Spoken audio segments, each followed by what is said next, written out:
ओम यज्जित ही त्वं ग्रहे ग्रह उलूखलक युज्यसे इह द्युमत्तम वद जयतामिव दुंदुभिः।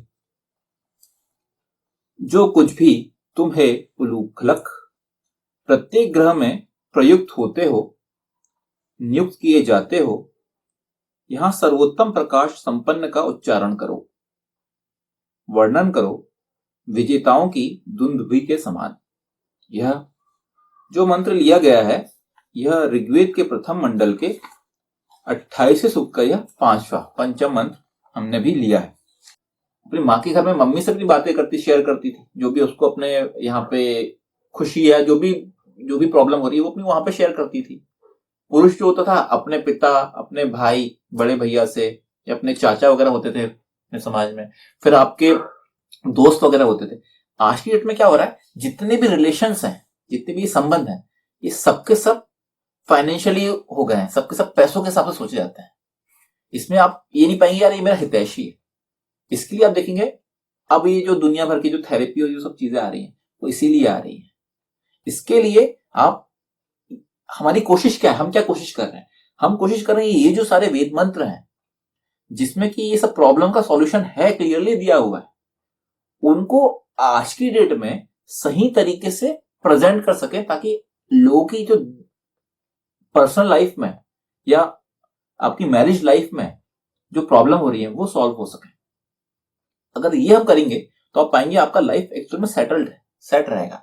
आप एग्जांपल में भगवान कृष्ण, भगवान राम के जीवन को आप देखें, उन्हें कभी अपने पर्सनल लाइफ में अपने पत्नी के साथ गृहस्थ जीवन में कोई परेशानी आई क्या? मतलब पति पत्नी की बात करें, जीवन में तो उन्हें बहुत सारी परेशानी आई। भगवान राम के तो विवाह हुआ था, उनको वहां से जाने को बोल दिया गया कि तुम जाओ वन में, लेकिन पत्नी ऐसी थी उनकी, वहां सीता जी के अलावा अगर कोई और आज की डेट में कोई होती पत्नी, तो वो उसको डिवोर्स दे देती है ना। आज की डेट में अगर ऐसा कुछ हो जाए कि आपका विवाह हुआ और अगले दिन आपको मालूम चला कि आपको आपके पिता ने जमीन जायदाद और आपकी जो पूरा जो आपका था, उसकी जो विल थी, उस विल से आपको हटा दिया है, तो आपकी जो पत्नी होगी जिससे शादी हुई आपकी, एक दिन पहले, 2 दिन पहले, वो बोलेगी यार ठीक है, आप एक काम करते हैं, शादी को खत्म कर देते हैं। ये आज की डेट है, आज का समाज है। वही भगवान राम के टाइम में उन्होंने, जब उनके साथ जैसे वो सीता आई, उन्हें मालूम चला कि यार मेरे पति तो जो राजा बन रहे थे, उनका राज्याभिषेक होने वाला था, उनका अब राज्याभिषेक नहीं है, उन्हें तो 14 साल के लिए वनवास जाना, अब मुझे भी जाना पड़ जाएगा, अब मैं क्या करूं? तो वहां पे वह नहीं करी कि नहीं मैं अपने मम्मी के घर जा रही हूँ, अपने पिताजी के घर जा रही हूँ, तो मैं छोड़ के, अभी तो शादी हुई तो उसको एक काम करते हैं, खत्म कर देते हैं। ऐसा नहीं, उन्होंने अपना पत्नी धर्म निभाया। तो ये आप बोल सकते हो कि यार त्रेता युग की बात थी, तब हो जाता था, ये सब चीजें आज भी हो सकती हैं, लेकिन आपको वैसा इंसान बनना पड़ेगा। आपको वैसा इंसान अगर आप बन जाएगा, वो वैसा इंसान कैसे बनेगा आदमी या कोई भी औरत? वो तभी बन पाएगा जब वो वेद को सही तरीके से समझेगा, अपनी जो अपब्रिंगिंग है उसमें वेद को अप्लाई करेगा। आपको अपने बच्चों को वेद की शिक्षा देनी चाहिए, वेद को सिखाना चाहिए, पढ़ाना चाहिए कि वेद में एक्चुअल में क्या है। वेद में ये सब चीजें हैं, जो ऐसा नहीं कि वेद, आज के बहुत सारे लोग को लगता है कि वेद में नारी के बारे में बहुत गलत गलत बोला गया है।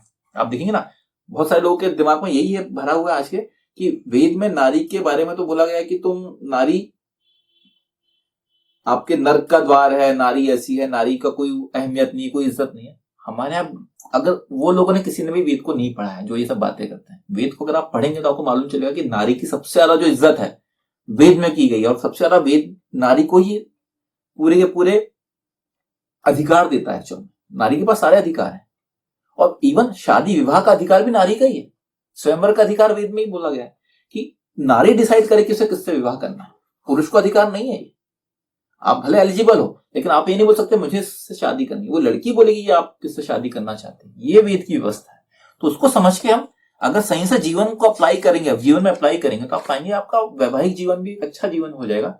और सबसे इंपॉर्टेंट है कि आपका जीवन अच्छा होगा, और आपके जो जनरेशन है, आपके जो बच्चे हैं, उनका जीवन भी अच्छा होगा, और फिर वो एक अच्छा जीवन जी पाएंगे, खुश जी पाएंगे। तो कल को आप इस जीवन से जाएंगे, आप जब दुनिया छोड़ेंगे, तो आप कम से कम इस चीज से खुश होकर जाएंगे कि यार कम से कम मैंने अपने बच्चों को सही डायरेक्शन में लेके गया वेद के द्वारा।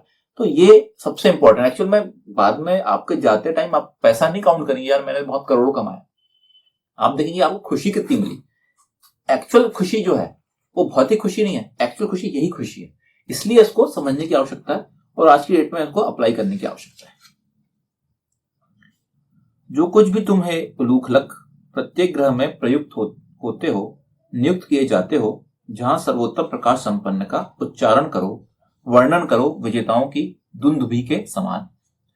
ओम यच्चित ही त्वम उलूखलक ग्रहे ग्रहे उलूखलक युज्यसे इह द्युमत्तमं वद जयतामिव दुंदुभि। ओम।